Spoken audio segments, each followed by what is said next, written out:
From starring opposite Mel Gibson in Hollywood blockbusters to high-profile marriages to rock stars, Jim Kerr, Liam Gallagher, since shooting to fame at the age of 4, and my dad loved her in that P advert, Patsy Kensit has spent most of her life in the public eye. In her brand new autobiography, Absolute Beginner, Patsy reveals her extraordinary story straight from the heart, and she joins us now. Hi, and it's lovely to see you. Welcome. To see you too. This is the book here, Patsy Kensit, Absolute Beginner, Yes. and in the book you've been very open and honest about everything, really, but in particular about your parents. Yeah. And your dad.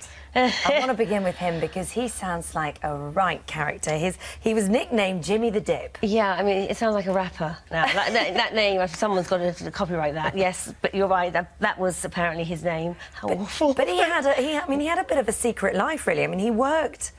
So we think, yeah, for the Crays. Well, he was associates, and Reggie Cray's my brother's godfather. So there was a definite connection. But I knew none of. I mean, I knew about the Reggie and everything, but my father also worked with the Richardsons, so that was a whole area of his life I didn't know. So why was he called Jimmy the Dip? Well, I don't know, Phil. He's gone now. Which I would imagine it's for, you know, having your being pickpocketed, yes, I would think.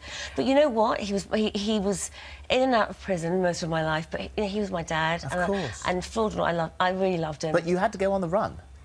No.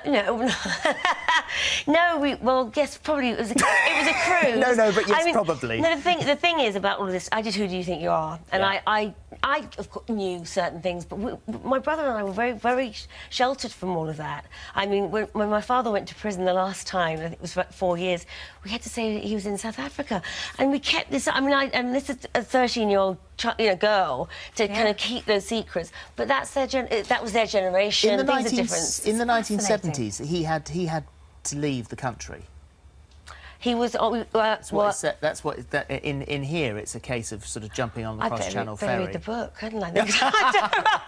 No, we met him in Paris. That's a bit, I think, an elaboration of the truth. He had to go away, and we went on a cruise, and he was saying he was a travel expert, was writing pieces for travel magazines. I remember that much because my laughed after he died, and my mum and I talked about it. Yeah. But you know, it's like I said, it's my dad, and everything in the book. He came from a very, very deprived childhood, and his father, who I never knew my paternal grandparents, his father was in prison until he was 7, and you know the saying, you know, give me a child until they're 7 and I'll show you the man. So he did what he had to do. Did Reggie Cray write to you when your dad died? Yes. What did he say?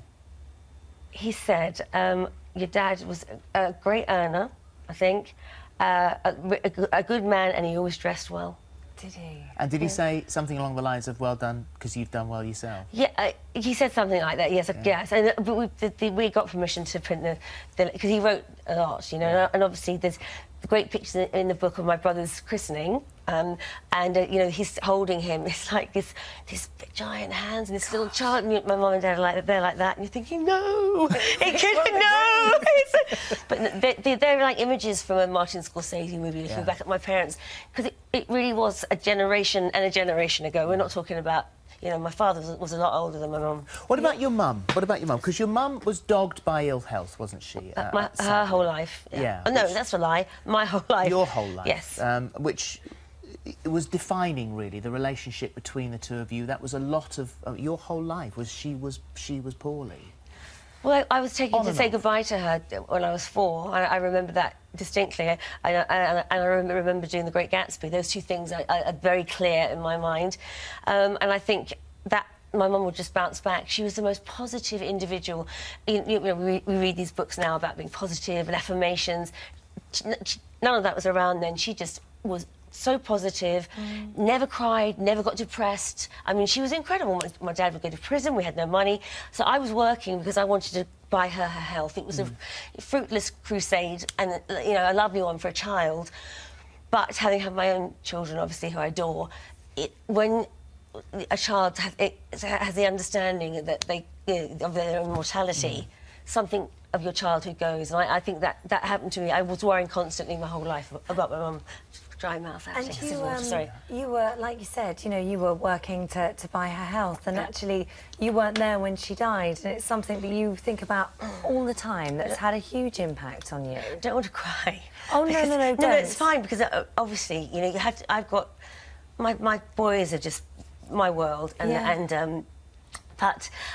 you know, I feel... I just wanted to be there. She was there when I was born, and I wanted to be there to say goodbye. But I'm reconciled with it. And so often, I mean, there's funny stuff in the book. People say, "Oh, the tragedies. It was this. It's that." It's been great though, and life isn't perfect, but it's actually been great. I said it to my eldest son. He's off working with his dad now, and I said, "Oh, James," I look back, and he said, "Mum, I don't even know what you're talking about. Neighbours was great. You know, it was all good fun, and you know, above everything, my kids are my." You know, my pride and joy, yeah, absolutely. Well, we'll come to that in just a second, because there's one story I did want to mention, and it's about your mum, because she does sound like a remarkably proud woman.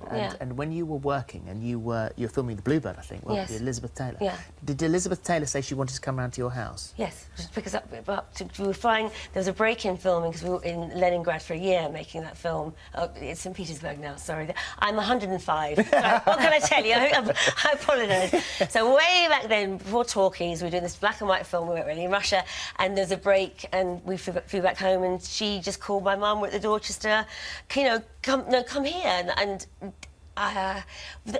Elizabeth was so so much fun.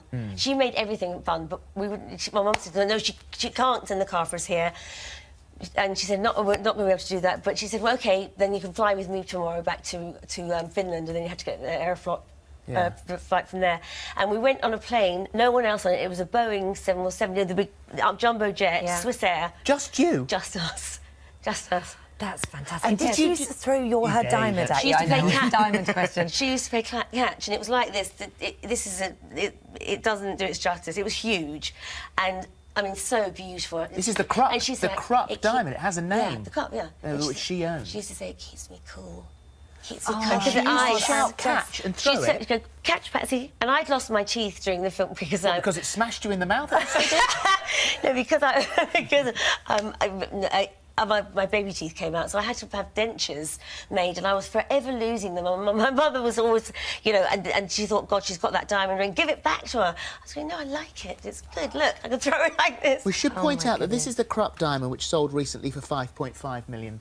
Wow. So. But I love that playfulness in her, and she was a real...